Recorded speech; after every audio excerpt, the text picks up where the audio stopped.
My son called his mother dead weight the night she was admitted to the ICU.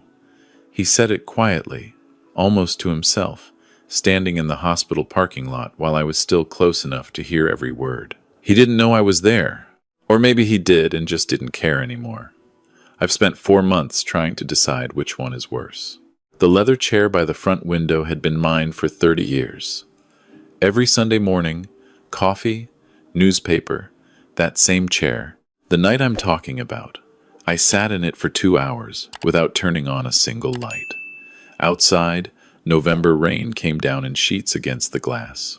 The grandfather clock in the hallway kept marking time the way it always does, indifferent to everything. I had my phone in my hand, my son's name on the screen.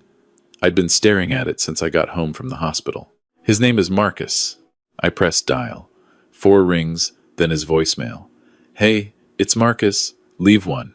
I hung up, called again. This time he picked up on the 3rd ring. Dad, not hello, not how is she. Just my name, flat and impatient, background noise behind him. Something metal, like a restaurant kitchen. "I'm calling about your mother." "Yeah." Long pause. "What about her?" "She's asking for you." I heard him exhale. "Dad, I told you. I can't just drop everything every time she has an episode." "This isn't an episode, Marcus. She's in intensive care. Her kidneys are failing." Silence, then quieter. "Is it serious?" "That's what intensive care means. Look, I've got a thing this weekend. Nashville.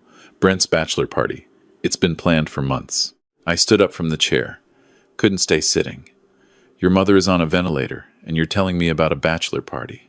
"She's been sick for 2 years, Dad." "I can't put my entire life on hold for 2 years. Nobody asked you to put your entire life on hold." I kept my voice level by sheer force. "We're asking you to drive 4 hours and sit with her." "I'll come when things settle down a little." "What does that mean?" "It means I'll come when I can. She might not be there when you can." He said nothing. "Marcus, I heard you, Dad." "Then what are you going to do?" He said he'd think about it. He didn't come that weekend. He didn't come the weekend after that either. My wife's name is Lorraine. We met in 1981 at a faculty mixer at the University of Illinois. She was a librarian. I was an adjunct professor of American literature. She wore a green dress and argued with a department chair about Steinbeck for 20 minutes. I knew by the end of that conversation. We got married 18 months later. We had Marcus in 1986. He was wanted. He was loved. He had everything. Room 14 inches, the ICU smelled like antiseptic and recycled air. Lorraine had tubes running in 3 directions. The machines around her bed beeped in a rhythm I'd learned to read like a second language. Low numbers bad, high numbers worse. Certain sounds meant call the nurse immediately. I'd learned all of it in the first week. She opened her eyes around 10 in the morning, 2 days after the call, with Marcus. She looked at me the way she always did, like I was the only steady thing in the room. "Did you eat?" Her voice came through the oxygen mask, muffled and slow. "I had coffee." "That isn't eating, Robert." I smiled, despite everything. There it was. Even in intensive care, Lorraine was monitoring my nutrition. "Marcus called," I said. The lie came out smooth, practiced. I'd been telling it for 8 days. "He sends his love. Work is overwhelming right now. Big project." She watched my face. She'd been watching my face for 43 years. She knew when I was reading aloud from a text I believed, and when I was making something up as I went. "He's coming though, right?" she asked. "Of course." Soon, she let it go. She always let things go when she could tell I needed her to. That was Lorraine. She absorbed other people's pain to protect them from having to show it. I took her hand. Her wedding ring was loose now. She'd lost 22 pounds since August. I read to her that morning. She liked poetry. Mary Oliver mostly. I'm not much of a poetry person, but I'd memorized 3 of them because she loved them. I read the one about wild geese. Her eyes were closed by the 4th line, but her hand stayed warm in mine.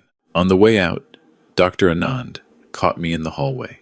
"Mr. Calloway, do you have a few minutes?" It wasn't a question. We walked to a small room near the nursing station. He closed the door, which told me everything before he said a word. "The dialysis isn't holding the way we hoped. He kept his voice careful and even. Her kidneys aren't recovering. We need to start thinking about palliative options. How long? He hesitated. 6 weeks if things stay where they are, less if she has another infection. 6 weeks. I said it back to him like maybe the number would change. I know. He sat across from me. I'm sorry. Is your family nearby? My son is in Cincinnati. You should call him. I nodded. I kept nodding long after Dr. Anand stood up and shook my hand and left. I sat in that little room for 15 minutes looking at a poster on the wall about hand washing. 6 weeks. I did the math automatically. 6 weeks was the second week of January. Lorraine had always loved Christmas. She decorated the entire house the first weekend of December. Every year, same boxes from the attic, same ornaments going on the same branches, same argument between us about whether the star or the angel went on top. She always won. It was always the angel. I called Marcus from the parking garage. The doctor spoke to me today, I said. And he's saying 6 weeks, maybe less. Long silence.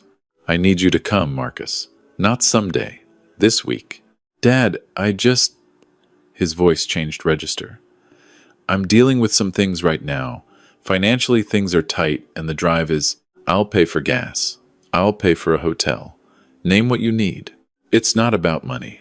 Then what is it about? He said it was complicated. He said Lorraine, and he had history I didn't fully understand. He said his therapist had been working with him on not letting himself get pulled into other people's emotional emergencies. He said that last part, and I had to pull the phone away from my ear for a moment because I didn't trust what I would say. Your mother, I said when I put it back, is not an emotional emergency. She is your mother. She is dying. Those are two different things. Dad, come this weekend, Marcus. I'll try. He didn't try. Nashville was that weekend. I know because the posts started Friday morning. I found out through my niece Patricia, who showed me on her phone in the hospital cafeteria, because Marcus had blocked me sometime in the previous year without mentioning it. I hadn't even known until that moment. The first post was a group photo, 6 men in a hotel lobby in matching shirts that said, Brent's Last Rodeo, in rhinestones. Marcus in the center, arm around Brent, grinning like he'd just won something. Patricia watched my face as I scrolled. Uncle Robert, she said quietly. I handed the phone back without a word. That was November 14th. I sat with Lorraine for 9 hours that day. I read her 2 chapters of Lonesome Dove because she'd always wanted to finish it, and we'd never gotten around to it. She laughed twice during the reading, which felt like a gift I hadn't earned. That evening, I drove home, changed my clothes, made soup I didn't eat, and sat at the kitchen table with my laptop open for a long time before I opened it. I'd been a literature professor for 31 years before I retired. I'd read more words than most people ever would. I knew something about consequences, about how a story's ending is made entirely by its middle, by the choices the characters make when they think no one is watching. Marcus thought no one was watching. I searched for estate attorneys in Springfield. The first 3 names meant nothing to me. The fourth was Diane Wakefield, who had handled my mother's estate back in 2009. Sharp, direct, no nonsense. I remembered her well. I wrote her name on the yellow legal pad next to my coffee cup. Beneath it I wrote Monday morning, 9 a.m.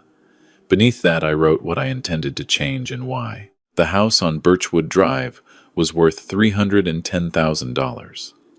I'd had it appraised last spring. Joint savings. $280,000. Built slowly over 43 years of 2 modest incomes and careful choices. Life insurance. $50,000. Lorraine's pension survivor benefit. Modest but steady. Total, roughly $640,000. Marcus had never asked about any of it directly, but I wasn't naive. He knew it existed. He'd made a comment at Easter 2 years ago about real estate prices in our neighborhood. Offhand, almost casual, I'd filed it away. I opened a fresh page of the legal pad and wrote slowly. Lorraine's name on something that would outlast both of us. She'd spent 37 years as a librarian, 37 years helping people find things. Books, yes, but also information, direction, a quiet place to think when the world outside got too loud. She believed in literacy the way some people believe in God. She tutored kids after hours without being asked. She drove to the county jail twice a month for 8 years to run a reading program nobody funded and nobody covered in any newspaper. She just did it because she thought it mattered. A fund that bought books for underserved school libraries. That was what I wrote down. Something with her name on it that would put books into the hands of children who didn't have them. Something she would have done herself if she'd had the money. I closed the laptop at 11:15, left the legal pad on the table, went upstairs, slept 4 hours. Monday morning I called Diane Wakefield. Her assistant put me through in under 2 minutes. Diane's voice was exactly as I remembered it. Efficient, warm underneath, but not soft. "Robert Calloway," she said. "It's been years. I need to change my will." I said it without preamble. Completely. Brief pause. "When can you come in?" "Today, if possible." Her office was on the 15th floor of a building downtown. I rode the elevator up, watching the numbers change. I had the folder under my arm, the same one I'd packed that morning. Bank statements, property deed, the existing will, a printed copy of Marcus's Nashville Post that I'd asked Patricia to send me. Diane stood when I came in. Silver hair now, same sharp eyes. She gestured to the chair across from her desk. "Tell me what you need." "I need to disinherit my son." I said it the way you say something you've already said 100 times in your head. Completely. Nothing. Not a dollar. She leaned back slightly. "You understand that's permanent." "I understand perfectly. Tell me why." I opened the folder, put the Instagram printout on her desk first. Nashville, November 14th. His mother is in intensive care that day. He's in a hotel lobby in a rhinestone shirt at his friend's bachelor party. She looked at it, then looked at me. I slid the next printout across. November 15th. A bar somewhere on Broadway, live music, beer raised toward the camera. Caption: Nashville Nights. Can't beat it. Then the one from the 16th. Brunch at some rooftop place, mimosas, eggs, Benedict, sunglasses, Sunday morning ease. And the texts. I showed her those too. November 9th. I texted, "Mom's doctor says 6 weeks, maybe less. Please come this weekend." His reply, 2 hours later, heard. "I'll see what I can do." Nothing after that. November 12th. I texted, "She asked for you again today." He replied, "I know, Dad. It's complicated." Diane set down the papers. She took off her reading glasses. She looked at the wall for a moment. "I knew this young man," she said quietly. "You brought him to my office once, years ago. Your mother's estate." "He was 23 then," I said. "I don't know who he is now." She nodded slowly. "What do you want to do with the estate?" "Books," I said. "Lorraine's name on it. School libraries in low-income districts. Something real, something lasting, something she would have done herself." Diane pulled her keyboard close. "Illinois allows complete disinheritance," she said. "Explicit intentional language makes it essentially challenge-proof. We can execute today if you want." "I want." She typed for a long time, asked questions. I answered them. The room was quiet except for the keyboard and occasional traffic sounds from 15 floors down. Outside the windows, November had turned everything gray and bare. The lake was steel-colored in the distance. The documents took 40 minutes to draft. Diane read them aloud. "I, Robert Calloway, being of sound mind, intentionally make no provision for my son Marcus Calloway. This is deliberate and not an oversight. The entirety of my estate is directed to establish the Lorraine Calloway Library Fund, a charitable organization providing books and reading materials to underfunded school libraries in central Illinois." She looked up.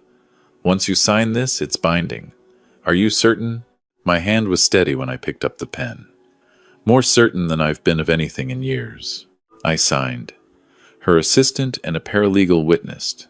Diane notarized it with the embosser, and the crunch of that seal was the most final sound I'd ever heard. She handed me the sealed copies in a manila envelope. "Is there anything else you want him to know?" she asked.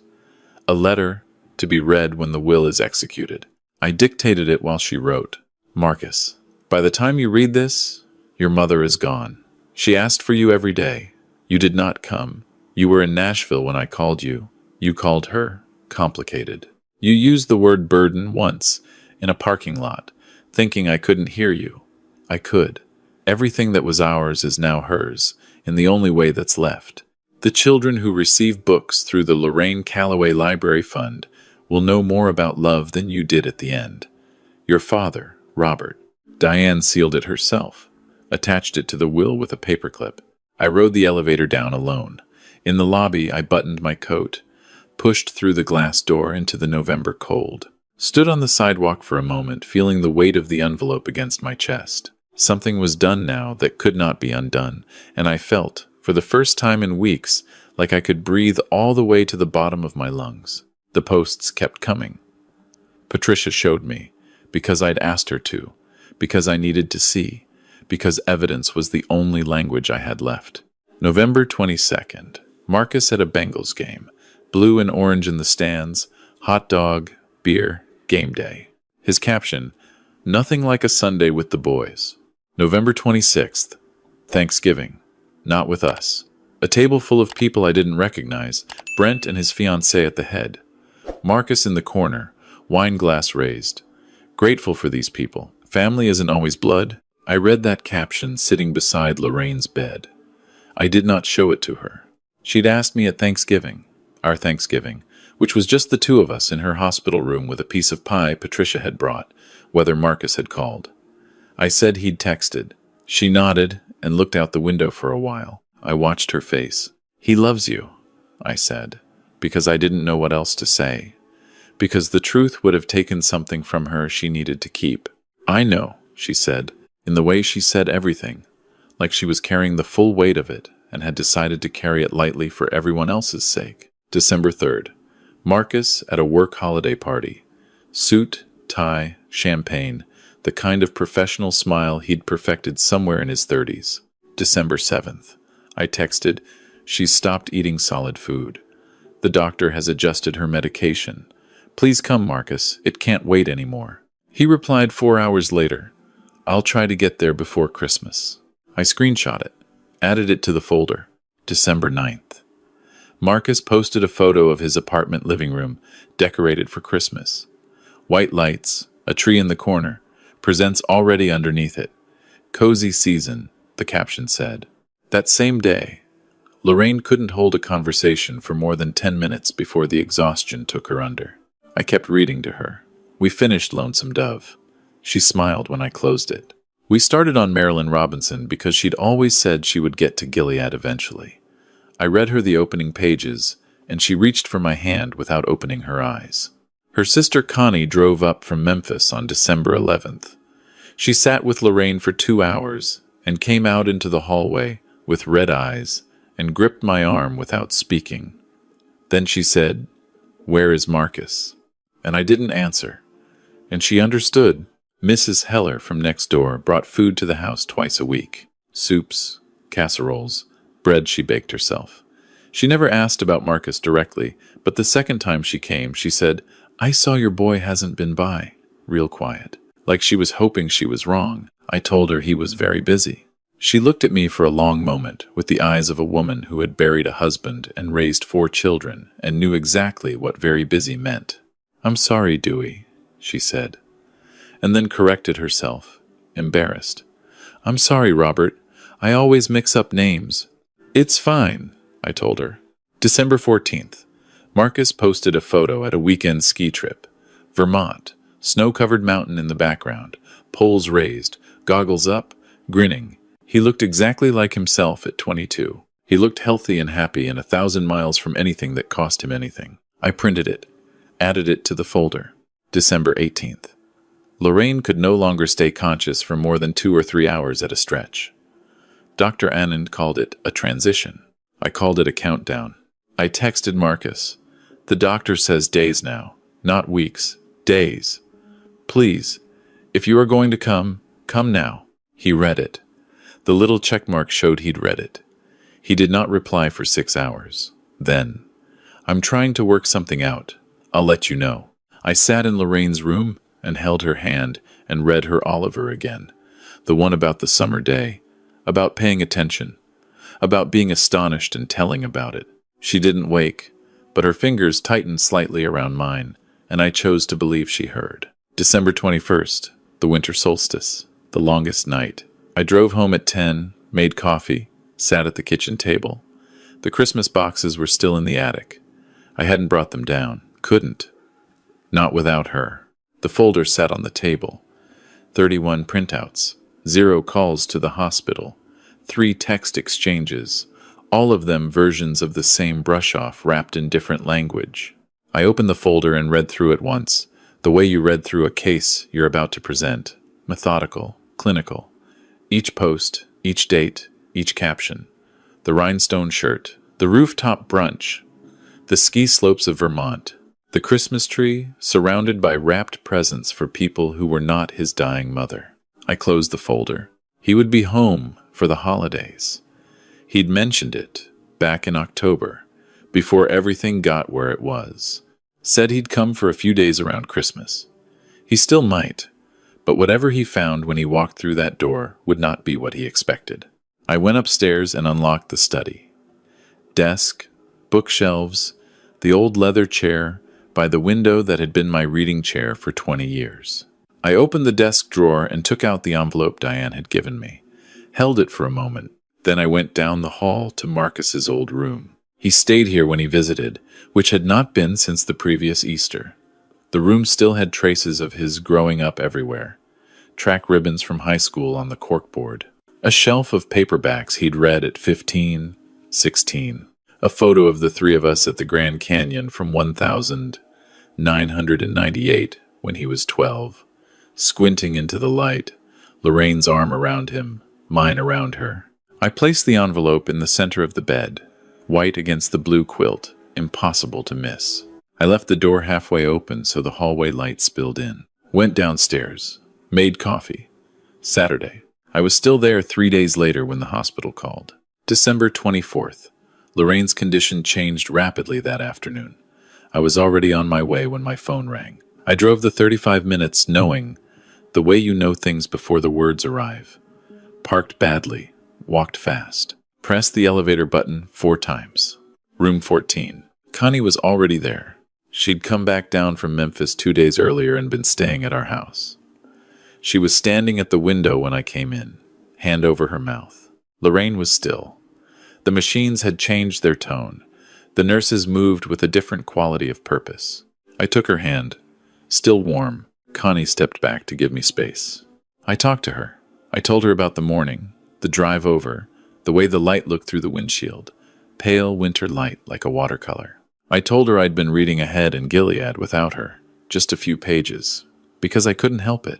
I told her the ornament boxes were in the attic where she left them, and I would bring them down in the spring and go through them, every single one, and I would know which shelf she got each of them on. I told her that what we built together was real and I was not going to forget a single square foot of it. She passed at 6, 47 inches the evening. Connie cried openly. I sat quiet for a long time holding Lorraine's hand after it went still. The machines had been silenced. The room was very quiet. Outside the window, the parking lot lights were coming on one by one in the December dark. I called Marcus at 7:15. Your mother is gone, I said. Silence. She passed an hour ago. His voice broke, just slightly, at the edges. Dad, He didn't finish the sentence. There will be a service on the 29th. Springfield Funeral Home on Lincoln Avenue. 11 in the morning. I'll be there. His voice tight now. Dad, I'm sorry. I should have. I'll see you on the 29th, Marcus. I hung up. He pulled into the driveway on the 26th, 2 days before the service, which told me he'd come early because he wanted to talk first. He knew me well enough for that. He let himself in with his key. I was in the kitchen. He looked like he hadn't slept in 2 days. He'd aged something in the face. Or maybe I was just seeing him differently now that I knew what I knew. Dad. He stood in the doorway. I gestured to the chair across from me. Sit down. He sat. We looked at each other for a moment. I'm sorry I wasn't here, he said. I know it doesn't cover it. No, I said. It doesn't. He looked down at the table. I was going to come. Before Christmas. I kept thinking there was more time. I know what you kept thinking. He looked up. I took a breath. I want to ask you something, and I need you to answer it honestly. When you were in that parking lot at the hospital, the first night, when I was walking out after speaking with Dr. Anand and you were on the phone, do you remember what you said? Color moved through his face. He knew exactly what I meant. I heard you, Marcus. Dead weight. That's what you said. He pressed his lips together. I was frustrated. I was tired. I didn't mean. You said it. Out loud. About your mother. He didn't answer. There's something in your room, I said. You should go read it before we talk any further. He looked at me for a moment, then pushed back from the table and went upstairs. I refilled my coffee. I didn't move. I listened to his footsteps on the stairs, 14 of them. Then the turn down the hall, then his door pushing open, the light clicking on. 3 seconds of silence, then the sound of paper tearing, then nothing for a long time. Then his footsteps fast on the stairs, and he was standing in the kitchen doorway, holding the papers in both hands. What is this? You know what it is. You disinherited me. I did. Dad, this. His voice went jagged. $640,000. To a library fund, the Lorraine Calloway Library Fund, I said. For school libraries in districts that can't afford books. Your mother spent 37 years believing children should have access to books. Now her name will help make sure they do. He put the papers down on the table between us. His hands were shaking. You can't do this. It's done. December 9th. Diane Wakefield's firm. It's executed and it's final. I'll contest it. That's your right. But I'd encourage you to think carefully before you spend money on lawyers to fight a document that has 2 witnesses, a notary, and was drafted by one of the best estate attorneys in the state. Think also about what a court proceeding would put into the public record. He sat down, or rather, he fell into the chair. He pressed both hands over his face and held them there. I reached into the folder on the counter, began placing printouts on the table between us, one at a time. November 14th, I said. Nashville, Brent's bachelor party. Your mother had been on a ventilator for 9 days. I pointed to the rhinestone shirt. November 15th, Broadway bar. She was in dialysis that morning. November 22nd, Bengals game. I placed it carefully. She asked me that morning why you hadn't called. I told her you were overwhelmed with work. Marcus stared at the growing row of printouts. Thanksgiving, I said. The caption, family isn't always blood. She spent Thanksgiving in a hospital room. Connie brought her pie. I read to her. Stop, he said. His voice was barely there. I kept going. Vermont ski trip, December 14th. She couldn't form sentences longer than a few words that day. December 18th, holiday party. I texted you that morning. Days, Marcus. Not weeks, days. I showed him the phone, the text, the timestamp, his reply 6 hours later saying he was working something out. He was looking at the table, not at the printouts anymore. Just looking at the wood grain like it had something to say. 31 posts, I said. 29 days. 0 calls to her room. 0 calls to the nursing station. 0 calls to her doctor. 3 texts to me. All some version of, I'll try to get there. He put his head down on his arms on the table. His shoulders were shaking. She asked for you every day, I said. Every single day I sat in that room, she asked me when you were coming. And every single day, I lied to her. I said you were busy, you were stressed, you were on your way. I lied to protect her from knowing that her son couldn't be bothered to drive 4 hours. His voice came out muffled against his arms. I didn't know it was going to be that fast. I texted you that it was days. I thought you were upset and overstating. I have never overstated a single medical fact to you in your entire life. He had nothing to say to that because he knew it was true. I stood up, walked to the window. The backyard in December, bare trees, the bird feeder Lorraine filled every week, still full. I'd filled it myself the day after she was admitted. I didn't know why, except that it felt like keeping something going that she'd started. She said your name, I said. I heard the chair move behind me. He was lifting his head. The last day, near the end, she was going in and out. She said your name, not mine, yours. I was there, holding her hand, and she said Marcus. And I told her you were coming. You were almost here. She should wait just a little longer. He made a sound. Not words, just sound. She didn't wait, I said. She couldn't. I turned and looked at him. He was a 58-year-old man, sitting at his parents' kitchen table with his face in pieces and a stack of vacation photographs in front of him. And I felt something I hadn't expected to feel. Not satisfaction, not anger, just sorrow. For what he'd done, for what it had cost all three of us, for the person he'd been once, 12 years old at the Grand Canyon, squinting into the light. The service is the 29th, I said again. You're welcome to come. Dad, he stood up. We don't just, I'm your son. Yes, I said. You are, and your mother loved you completely and without condition until the last hour of her life. And that is a gift you didn't earn and didn't appreciate and can't get back. That's what you have to live with now. That's between you and whatever conscience you've still got. The will stands? The will stands. He picked up his keys from the table. He hadn't even taken his coat off. He stood at the kitchen door for a moment with his back to me. I'm sorry, he said. I need you to know that I know you are, I said. But you're sorry you lost something. You're not sorry she died without you. He left. I heard his car start. I heard it back out of the driveway and disappear down the street. I stood at the kitchen window, looking at the bird feeder for a long time. The service on the 29th was 67 people. The funeral home was full. I hadn't expected that many, but Lorraine had touched a lot of lives in 37 years, and people showed up to say so. Former students from the county jail reading program, 7 of them, sat together in the third row. 3 colleagues from the library, neighbors, friends from the church choir she'd sung in until she got too sick. Connie and her family from Memphis. Marcus came. He sat in the 4th row, not the family row, and he was alone. He had the face of someone enduring something. I spoke about her. I talked about the green dress in Steinbeck and the faculty mixer in 1981. I talked about the jail reading program. I talked about 43 years of filling the bird feeder and arguing about Christmas tree toppers and the complete works of Marilyn Robinson, which we did not finish, but got further than we would have otherwise. I did not mention Marcus. Afterward, people embraced me. The 7 men from the reading program stood in a line, and each of them shook my hand, and one of them, a young man about 30, said, "She changed my whole life. I want you to know that." And I held that sentence in my chest like a coal. Marcus approached me near the end. I let him hug me. I did not hug him back.